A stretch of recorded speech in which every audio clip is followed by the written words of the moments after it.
so far this year. It's like the latter end of November, middle of November, I don't know. My average rating for the year is 3.2 stars. I have really not given that many books 5 stars this year, I don't think. But I'm just gonna talk about those because I love books and I love ASMR. So this is like when you've got a best friend from school and you've got a best friend from work and they meet and they like each other. This is exactly what this feels like for me. It's just books, ASMR. It's like pure joy. I have read 42 books so far this year. I'm very behind schedule. But I have had a rough few months, would be an understatement. So yeah, the first book I gave 5 stars to this year is All In, which is the 3rd book in the Natural series by Jennifer Lynn Barnes. I gave the first 2 5 stars as well, but I read them last year, like at the latter end of last year.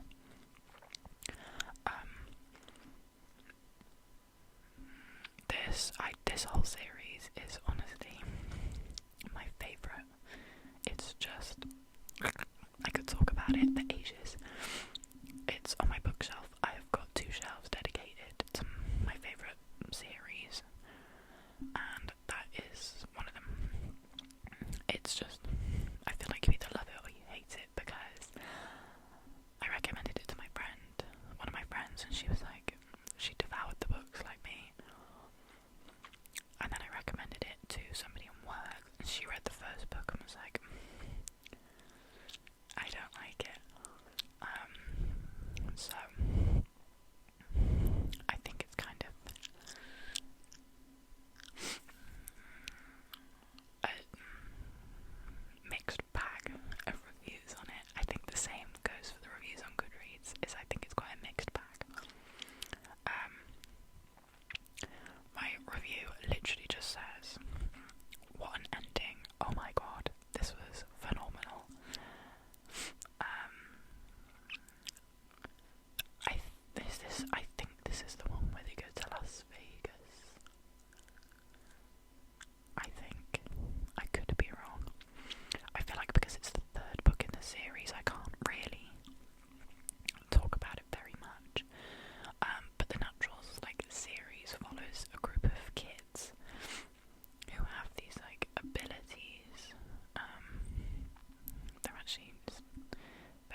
Ross Hunter nearly didn't answer the phone call that would change his life, and possibly the world, forever.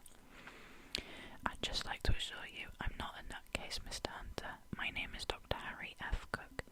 I know this is going to sound strange, but I've recently been given absolute proof of God's existence, and I've been advised there is a writer, a respected journalist called Ross Hunter, who could help me get taken seriously.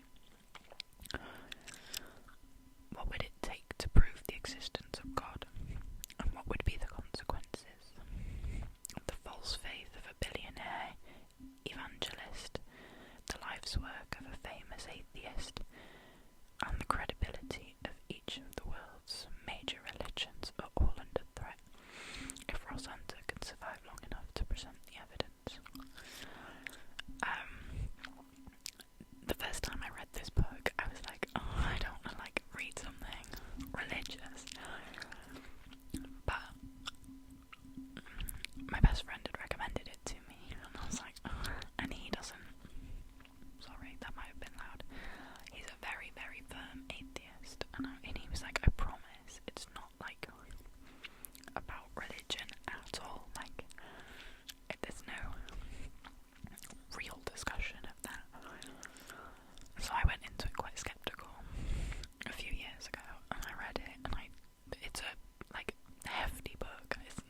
It's 600 pages ish, and I demolished it. And the same happened this time. I started it. I was itching to reread it, and I started it, and I was like, I can't put this down. The only thing I don't like about it, super a lot, is the last 3 pages. But for me, it's a 5-star every time. It's literally just on my rotation of favourite books. That is on it. So just now, if you watch a video from me discussing my favourite books of all time, you best believe absolute proof will be in that discussion. Then, the next book that I read after that was my next 5-star read. I was on a roll. It was actually the last book in the Natural series, so yeah, I'll just not discuss that any further. But yeah, that was my third 5-star read of the year. Then I'm on a bit of a 5-star dry spell here.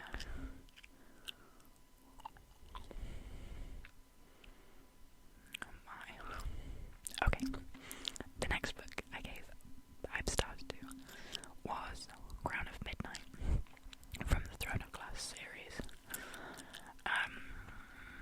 I read Throne of Glass last year, and I read it literally in one day. I sat in my bed. My friends from work who'd recommended it to me, they were both in work, and I sat in my bed and I read it for the day, and I messaged them when they were still in work, and I went, guys, guess what? And they were like, what? And I sent pictures of the group chat of the book, and they were like, oh my god, are you reading it? And I was like, I'm done. And I loved the first book. I loved it. Then I started Crown of Midnight, but I was like, oh, I hate reading a series unless I love the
Shura.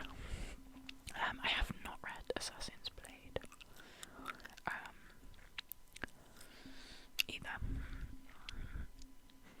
I think if you read it in the series, you read it after Heir of Fire.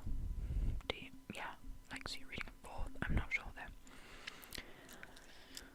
Then we had another 10-week dry spell between my next 5-star read. And that was Done and Dusted by Lila Sage. This series, oh my god,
After the disaster that was her marriage, Ada has clawed her way up from rock bottom, and now her fledgling interior design business has landed a career-making project at Rebel Blue Ranch in Wyoming.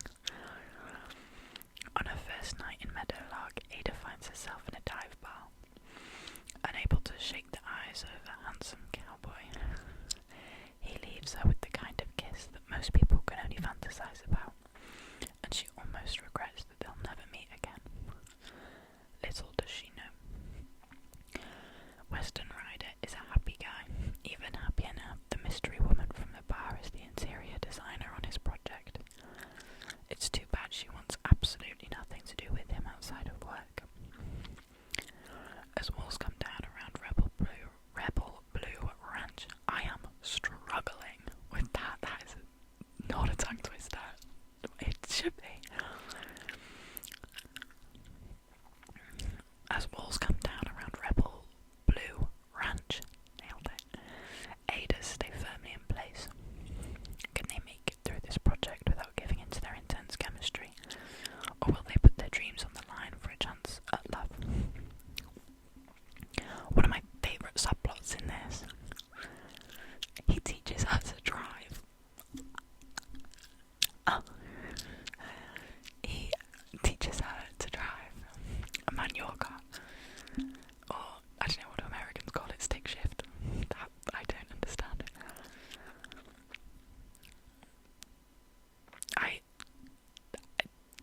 It's so beautifully written, this story.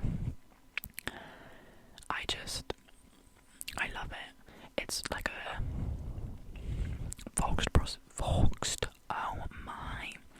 forced proximity, because obviously they work together and they end up living in the same house for the project, so they're like constantly, as much as she's trying to avoid him, she can't, and I love that. I ate that up. So yeah, that, I think it's quite telling how much I love this series, and I have high hopes for Lost, and me and my friends have been trying to work out whether it's lassoed or lassoed.